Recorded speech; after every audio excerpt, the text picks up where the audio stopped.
Lições bíblicas, primeiro trimestre do ano de 2025, em defesa da fé cristã, combatendo as antigas heresias que se apresentam com nova aparência.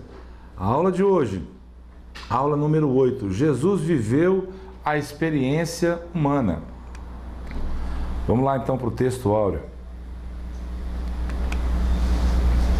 No dia imediato, resolveu Jesus partir para a Galiléia e encontrou a Filipe, a quem disse: segue-me. Ora, Filipe era de Betsaida, cidade de André e de Pedro. Filipe encontrou a Natanael e disse-lhe: achamos aquele de quem Moisés escreveu na lei, a quem se referiram os profetas, Jesus, o Nazareno, filho de José. Perguntou-lhe Natanael: de Nazaré pode sair alguma coisa boa? Respondeu-lhe Filipe: vem e vê. Jesus viu Natanael aproximar-se e disse a seu respeito: eis um verdadeiro israelita em quem não há dolo. Perguntou-lhe Natanael: de onde me conheces? Respondeu-lhe Jesus: antes de Filipe te chamar, eu te vi, quando estavas debaixo da figueira. Então exclamou Natanael: mestre, tu és o Filho de Deus, tu és o Rei de Israel.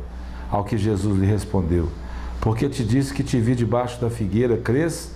Pois maiores coisas do que estas verás. E acrescentou: em verdade vos digo, que vereis o céu aberto, e os anjos de Deus subindo e descendo sobre o Filho do Homem.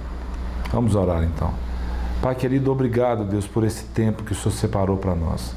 Abençoa o meu irmão, abençoa a minha irmã, e nos conduz mesmo, Deus, no discernimento do Teu Espírito, Pai, para que a gente possa compreender, para que a gente possa entender, e não haja no nosso coração, Deus, dúvida alguma de que o Senhor é Deus, 100% homem, 100% Deus.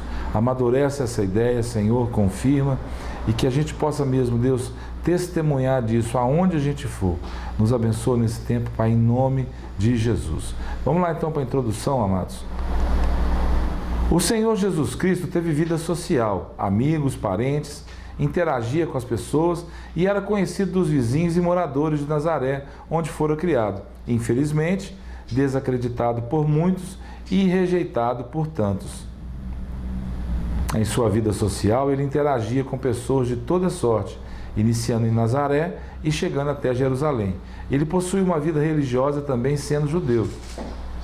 É muito interessante porque a experiência humana de Jesus marca uma referência para o desenvolvimento de nossos relacionamentos com outras pessoas.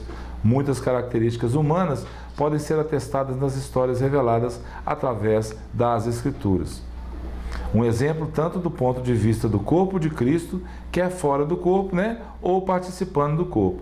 Jesus não viveu como um eremita ou monge, isolado da sociedade, num retiro solitariamente, e nem ensinou isso para os seus discípulos. Ele interagia com as pessoas, independentemente de sua condição social e espiritual. Publicanos, pecadores, fariseus, a mulher pecadora, a samaritana, lembra disso? Lucas descreve o desenvolvimento físico e mental de Jesus, que crescia em estatura e em sabedoria. A rejeição a ele muito se dava por ser conhecido como filho do carpinteiro, prova esta irrefutável de que ele era verdadeiramente homem. Um dos grandes diferenciais era o estilo de vida de Jesus, separado e dedicado exclusivamente ao Pai.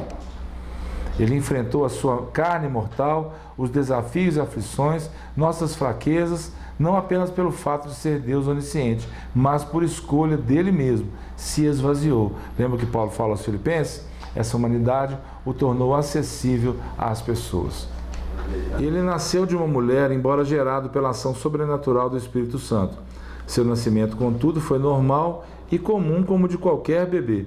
Com certeza chorou, sofreu, sentiu angústia, sentiu sono, fome, sede e cansaço. E não se esqueça, ele morreu. A diferença é que não ficou morto como qualquer pessoa, mas ressuscitou ao terceiro dia. Ainda como homem, ele dependia tanto da oração como também do Espírito Santo. Participou de nossa fraqueza física e emocional, mas não de nossa fraqueza moral e espiritual. Ou seja, ele não pecou. Cumpridas todas as ordenanças segundo a lei do Senhor, voltaram para a Galiléia, para a sua cidade Nazaré. Crescia o menino e se fortalecia, enchendo-se de sabedoria, e a graça de Deus estava sobre ele. E esse episódio tão conhecido, 3 dias depois, o acharam no templo, assentado no meio dos doutores, ouvindo-os e interrogando-os. E todos os que ouviam muito se admiravam de sua inteligência e das suas respostas. Logo que seus pais o viram, ficaram maravilhados, e sua mãe lhe disse: Filho, por que fizeste assim conosco? Teu pai e eu, aflitos, estávamos à tua procura. Ele lhes respondeu: Por que me procuráveis? Não sabias que me cumpria estar na casa de meu pai? Não compreenderam, porém, as palavras que lhe disseram. E eu gosto muito desse versículo, porque ele diz o seguinte: E desceu com eles para Nazaré, e era-lhe submisso. Sua mãe, porém, guardava todas essas coisas no coração. E crescia Jesus em sabedoria, estatura e graça diante de Deus e dos homens. Fique ligado, então. Preste muita atenção. Maria guardava tudo em seu coração. Nós, às vezes, precisamos fazer isso também. Guardar as coisas que nós vemos, que nós ouvimos, meditar nessas coisas, analisar essas coisas, trazer isso à luz da palavra e depois viver. Jesus tornou-se homem para suprir a necessidade de salvação da humanidade, minha e sua. Então, um conselho? Acorda, irmão. Acorda para a vida, acorda para a salvação que Ele te deu, acorda para pregar o Evangelho, para orar, para ter intimidade com Deus. Vós conheceis a palavra que se divulgou por toda a Judéia, tendo começado desde a Galiléia, depois do batismo que João pregou, como Deus ungiu a Jesus de Nazaré com o Espírito Santo e com poder, o qual andou por toda parte, fazendo bem e curando a todos os oprimidos do diabo, porque Deus era com ele. E nós somos testemunhas de tudo o que ele fez na terra dos judeus e em Jerusalém, ao qual também tiraram a vida pendurando-o no madeiro. A este ressuscitou Deus no 3º dia e concedeu que fosse manifesto, não a todo o povo, mas às testemunhas que foram anteriormente escolhidas por Deus, isto é, a nós que comemos e bebemos com ele, depois que ressurgiu dentre os mortos. E nos mandou pregar ao povo e testificar que ele é quem foi constituído por Deus, juiz de vivos e de mortos. Dele, todos os profetas dão testemunho de que por meio de seu nome, todo aquele que nele crê recebe remissão de pecados. Negar Jesus como verdadeiro Deus e verdadeiro homem é heresia, é pura loucura. Os opositores de Jesus, os adversários dele, quem eram? Os principais opositores de Jesus foram os fariseus, os saduceus, os herodianos, além dos escribas, dos anciãos que sempre se levantavam contra ele. Esses debates revelam o ensino de Jesus sobre ética, princípios morais e responsabilidades civis que temos cada um de nós. Vamos falar um pouquinho sobre os fariseus. Eram chamados de um termo grego específico para separados. Eles defendiam a tradição acima das escrituras e a separação do Estado da religião. Eram a mais severa seita do judaísmo e, como membros do Sinédrio, tornaram-se alvo das críticas de Jesus. Por sua vez, os saduceus, o nome vinha de Zadok, que era a família que detinha o cargo de sumo sacerdote desde a época do rei Salomão. Era uma facção dentro do judaísmo. Alegavam aceitar apenas os 5 livros de Moisés, o Pentateuco, com certa reserva, pois não acreditavam em anjos, espíritos e nem na ressurreição. Tinham fortes influências dentro do Sinédrio também. Rejeitavam os demais livros do Antigo Testamento. Eram inimigos mortais de Jesus. Agora vamos falar sobre os herodianos, apoiadores de Herodes, uma espécie de marqueteiros, buscando convencer o povo para impedir um governo direto de Roma. Foram instituídos com interesses nacionalistas e eram a favor dos impostos. Formaram um conselho com os fariseus com o mesmo propósito, qual? Matar Jesus Cristo. Uniram-se aos fariseus, superando todos os obstáculos ideológicos, a fim de somar forças e matarem Jesus Cristo. A atualidade, os nossos dias hoje. Vamos falar um pouquinho sobre a encarnação. Deus pôde se tornar homem sem deixar de ser Deus? A resposta é sim. Aconteceu no tempo, ele veio como homem, e no espaço, na promessa, no cumprimento da promessa de Deus. Pensadores do século XX disseram que a pergunta é impossível de responder logicamente, porque a fé é um paradoxo ilógico e pode ser vista somente pelos olhos da fé. Ora, a fé é o firme fundamento das coisas que você não vê, mas você espera. Então, eles não têm como dizer nada além disso. Em anos recentes, teólogos liberais negaram a realidade da encarnação, alegando que é um mito e não é uma verdadeira em nenhum sentido. E nós sabemos que isso é mentira. Vamos falar sobre algumas heresias agora. O apolinarismo. Apolinário foi bispo de Laodiceia, nasceu provavelmente entre 310 depois de Cristo e morreu em 392. Eles negam que o Jesus encarnado teve um espírito humano. Segundo Apolinário, o verbo teria ocupado o lugar da alma na encarnação, com isso negando que Jesus tivesse espírito humano. O apolinarismo foi declarado heresia no Concílio de Calcedônia no ano de 451 depois de Cristo. Mais um para nós, monotelismo. É a doutrina cristológica do patriarca Sérgio de Constantinopla, que ensinava a ver em Cristo uma só vontade. Como assim? Era uma tentativa de conciliar a teologia monofisita com o credo de Calcedônia, que reafirmava as duas naturezas intactas, separadas e inconfundíveis em uma só pessoa, em Jesus. O terceiro concílio de Constantinopla, em 681 d.C., considerou o monotelismo herético.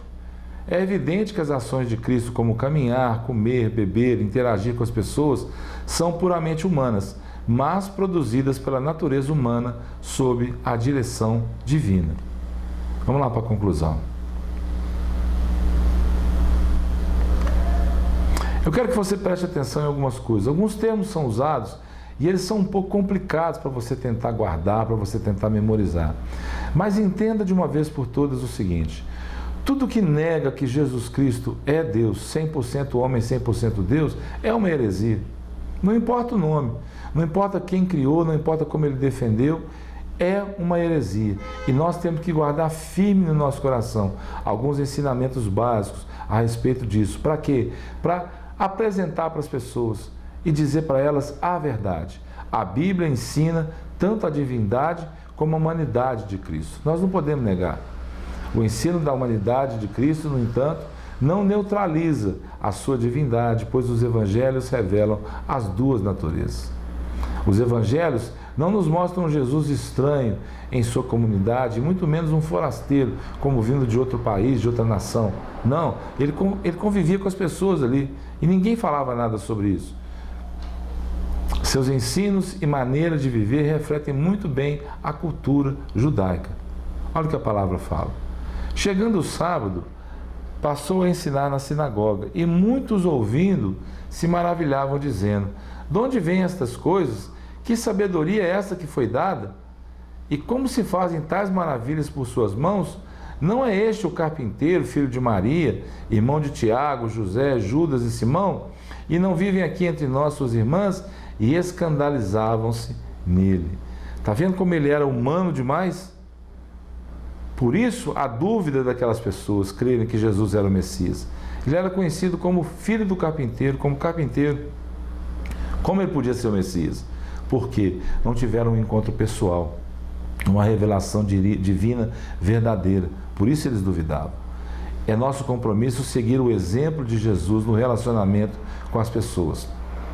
É importante que nunca nos esqueçamos os pontos essenciais da verdadeira identidade de Cristo e da sua identidade também, meu irmão, minha irmã.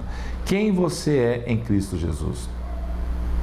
Ele é o Deus verdadeiro, em toda a sua plenitude, igual ao Pai. Como homem, em toda a sua plenitude, viveu e andou entre nós. Lembra dos discípulos dizendo: nós comemos e bebemos com Ele. É isso que você precisa entender.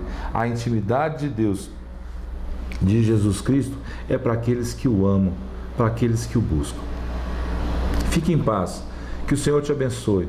Uma semana abençoe. Eu estou um pouquinho gripado, então assim eu estou tentando administrar a minha voz, mas eu fico firme sabendo que em todas as coisas nós somos mais do que vencedores. O que é ser mais que vencedor? É quando você aprende com aquilo que você vive. Nós somos debilitados, nós somos fracos, mas a graça do Senhor nos basta. Por isso, meu irmão, minha irmã, seja abençoado nessa semana, seja mais que vencedor. Um abraço, fique com Deus e até a próxima, em nome de Jesus.